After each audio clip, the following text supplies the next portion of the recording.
अस्सलाम वालेकुम नाजरीन, आज जो बात मैं करने जा रहा हूँ वो शायद मेरी आवाज़ से ज़्यादा मेरे दिल की तकलीफ़ में सुनी जाएगी। एक वीडियो वायरल हुई, दो बहनें हैं कमज़ोर, सादा, पर्दादार। वो ना कोई अदाकार हैं, ना कोई मीडिया पर्सनैलिटी, ना कोई सियासतदानों के घर की लड़कियां। उनके दो बीमार भाई हैं, उनका वालिद बिस्तरे मर्ग पर था। उन दो बहनों ने एक छोटा सा यूट्यूब चैनल बनाया। बस एक उम्मीद थी कि शायद इस यूट्यूब चैनल से कुछ आमदनी आ जाए, थोड़ी बहुत रोटी का आसरा बन जाए, किसी तरह घर का चूल्हा जलता रहे, किसी तरह दवा, इलाज, कपड़ा, छत का बंदोबस्त होता रहे। फिर एक दिन जब उनके वालिद आखिरी सांसें ले रहे थे, इन बहनों में से एक ने उनका हाथ पकड़ा, अंगूठे को थामा और रोते हुए कहा, पापा आप बोला करते थे ना सब्सक्राइब करें, लाइक करें। बस ये जुमला सच था, मगर माशरे ने इस सच को तमाशा बना दिया। किसी ने इस मासूम लम्हे का क्लिप निकाला और बगैर सोचे समझे वायरल कर दिया। सोशल मीडिया पर तूफान आ गया, इल्जाम, गंदे कमेंट्स, तजलील, तमस्खर, जैसे किसी का दर्द, किसी की बेबसी अब तफरी बन गई हो। नाजरीन, अब सवाल ये है, क्या किसी ने उनका घर देखा? क्या किसी ने ये सोचा एक बेटी अपने बाप की लाश के साथ वीडियो क्यों बनाती है? क्या आपने कभी सोचा कि वो लड़कियां आखिर किस करब से गुजर रही होंगी, जिनके भाई मजदूर हैं, जिनका बाप मरता हुआ है और कोई सहारा नहीं? क्या वो सिर्फ इसीलिए बुरा कंटेंट बना रही हैं क्योंकि उनके पास कुछ और है ही नहीं? क्या उनको तालीम मिली, सहूलियात मिली? क्या उनका जुर्म ये है कि उन्होंने किसी फार्म हाउस में आंख नहीं खोली? यही माशरा जो महंगी गाड़ियों, ब्रांडेड कपड़ों, मसनूई हंसी और जाली अमीरी पर मुश्तमल वीडियोस को करोड़ों बार देखता है, यही लोग जब एक गरीब का चैनल देखते हैं तो तंज करते हैं कि ये भी डॉलर कमा रही हैं। अरे भाई, कौन है जो इन्हें डॉलर देगा इनकी वीडियोस पर? तो तुम कमेंट्स में सिर्फ जहर छोड़ते हो, शेयर करते हो, मगर मदद नहीं करते। नाजरीन, अब जरा आप सच सुनिए, ये सिर्फ दो बहनों की कहानी नहीं है, ये कहानी है उन 18 करोड़ पाकिस्तानियों की जो आज भी नंगे पांव, खाली पेट, सादा ख्वाब लिए जीते हैं, जिनके पास छत नहीं, जिन्हें तालीम नहीं मिली, जिन्हें रोजगार नहीं मिला, जिन्हें इज्जत नहीं मिली, जिन्हें बस जिंदा रहने के लिए सोशल मीडिया पर मरना पड़ा। हमने सिर्फ वीडियो देखी, हमने मुकम्मल कहानी नहीं जानी। क्या हम इंसाफ कर रहे हैं? क्या हम इंसानियत के म्यार पर खड़े हैं? जब बाप के मरने पर सब्सक्राइब करें बोल रही थी, वो मजबूरी की इंतहा पर थी या बदतमीज? इस सवाल का जवाब अब आपके ज़मीर में है। नाजरीन, काश ये सब वहीं खत्म हो जाता, मगर नहीं। ये कहानी सिर्फ गुर्बत, मजबूरी और बाप के जनाजे की नहीं, ये कहानी है जुल्म की उस शक्ल की जो अल्फाज से नहीं रवैयों से मारती है। बाप दुनिया से चला गया, मगर उसकी बेटियों को दुनिया ने जीने भी ना दिया। जब ये छोटा सा क्लिप वायरल हुआ तो बड़े बड़े यूट्यूबर्स, जिनके लाखों फॉलोअर्स हैं, जिन्हें माशरे के दुख को आवाज़ देनी चाहिए थी, वो तजज़िया नगार बन गए, मुसन्नफ बन गए और उन मासूम बच्चियों को कटहरे में ला खड़ा किया।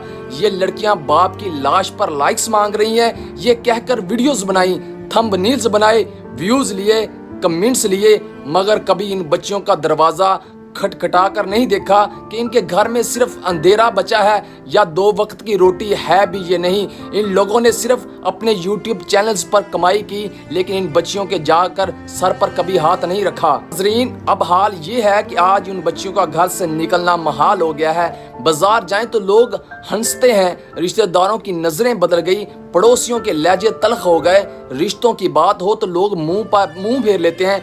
वही यूट्यूब वाली लड़कियां हैं ना? अरे भाई, वो लड़कियां यूट्यूब वाली नहीं है, वो बेटियां हैं किसी माँ की गोद की, किसी बाप की दुआ की, किसी भाई की दुआ की। वो बेटियां हमारी बेटियां हैं। क्यों उनके साथ ऐसा रवैया रखा जा रहा है? और अब सहारा कौन है उन बच्चियों का? माँ तो सालों पहले इस दुनिया से चली गई।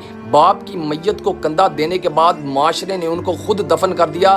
भाई बीमार हैं, बिस्तर पर पड़े हैं और बच्चियां जवान हो गई, मगर इज्जतदार रिश्ते नहीं मिला। क्यों? क्योंकि इस मुल्क में बेटी सिर्फ शक्ल से नहीं, खामोशी से भी बाइज्जत मानी जाती है।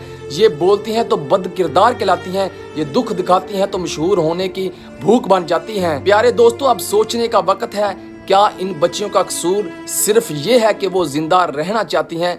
जब वो बाप के बिस्तर के पास बैठी हुई सिर्फ इतना कहती हैं कि पापा बोले ना सब्सक्राइब करें, तो वो सिर्फ एक जुमला नहीं बोल रही थी, وہ اپنی آخری امید کو پکار رہی ہوتی ہیں کیونکہ ان کا باپ اس دنیا سے جا رہا ہے۔ ان کے کہنے کا مطلب یہ تھا کہ پاپا جب آپ ٹھیک ہوتے تھے تو آپ کہتے ہوتے تھے کہ میری بیٹی کا چینل سبسکرائب کرو، لائک کرو، لیکن اب کیوں نہیں بول رہے؟ آج بھی آپ بولے نا پاپا، آپ کیوں نہیں بول رہے؟ وہ بیٹیاں اپنے باپ کے پاس بیٹھی روتی رہیں، لیکن ان یوٹیوبرز نے ان کی عزت کو پامال کر دیا، ان کو کسی کے منہ دکھانے کے قابل نہیں چھوڑا۔ اتنی ان کے خلاف ویڈیوز بنائیں، مگر کسی نے جا کر ان بیٹیوں کے سر پر ہاتھ کیوں نہیں رکھا؟ آپ جو سوشل میڈیا پر ہر دن کروڑ پتیوں کی ولاگز دیکھتے ہیں، جن کی مصنوعی محبتیں اور ڈرامائی زندگی آپ کے دل کو بہلا دیتی ہے، کہ آپ نے کبھی کسی حقیقی غریب کی ویڈیوز پر رک کر سوچا ہے اس کی آواز میں چھپا کرب سنا ہے، یا آپ نے بھی بس کمنٹس میں ایک جملہ لکھا اور اگلی ویڈیوز پر چلے گئے؟ ناظرین، سچ تو یہ ہے اس ملک کے کروڑوں لوگ انہی بچیوں جیسے ہیں، صرف فرق ہے یہ ان کے پاس کیمرے نہیں ہیں، وہ بھی اپنے باپ کا علاج نہ کروا سکے، وہ بھی بہنوں کی شادی نہ کر سکے، وہ بھی یوٹیوب پر آئے تو شاید تماشا بن جائیں گے۔ اس ویڈیو کے آخر میں بس میں یہی کہوں گا، یہ معاشرہ تبھی بدلے گا جب ہم کسی کی مجبوری کو موضوع طنز نہیں بلکہ دعا کا حصہ بنائیں گے۔ آج اگر ان بچوں کے ساتھ کھڑے نہ ہوئے تو کل کو آپ کی بیٹی یا بہن یا بیوی بھی اس بے رحم معاشرے کے کمنٹس کا سامنا کرے گی۔ سوچئے گا ضرور، کیونکہ ان بچیوں کا باپ تو دفن ہو گیا، لیکن ان کی عزت ابھی تک معاشرتی قبر میں پڑی تڑپ رہی ہے۔ دوستو، یہ ویڈیو ختم ہو رہی ہے، لیکن ان بچیوں کی جدوجہد ختم نہیں ہوئی۔ ان کا باپ دنیا سے چلا گیا، مگر وہ آج بھی زندہ ہیں، عزت سے جینا چاہتی ہیں، اپنے بھائیوں کا علاج کرانا چاہتی ہیں، روزی روٹی کا صاف حلال ذریعہ چاہتی ہیں۔ تو خدا را، اگر آپ نے سچ میں ان کی ویڈیو دیکھی ہیں تو آگے بڑھے، ان بچیوں کا یوٹیوب چینل سبسکرائب کریں۔ یا کوئی خیرات نہیں، یہ ایک احساس ہے، ایک حوصلہ ہے، ایک سہارا ہے ان بچیوں کے لیے۔ اگر ممکن ہو تو خود جا کر ان کے حالات دیکھیں، اگر نہیں جا سکتے تو بس دعا کریں اور اپنی استطاعت کے مطابق مدد کریں، کیونکہ جس دن ہم نے کسی غریب کی محنت کو عزت دینا سیکھ لیا، اس دن ہم بطور قوم بدلنا شروع ہو جائیں گے۔ یہ ویڈیو صرف شیئر نہ کریں، احساس بھی شیئر کریں۔ اللہ ان بہنوں کا نصیب سنوارے، ان کو عزت دے، سہارا دے اور ہمیں انسانیت کا سبق سکھا دے۔ آمین۔ اللہ حافظ۔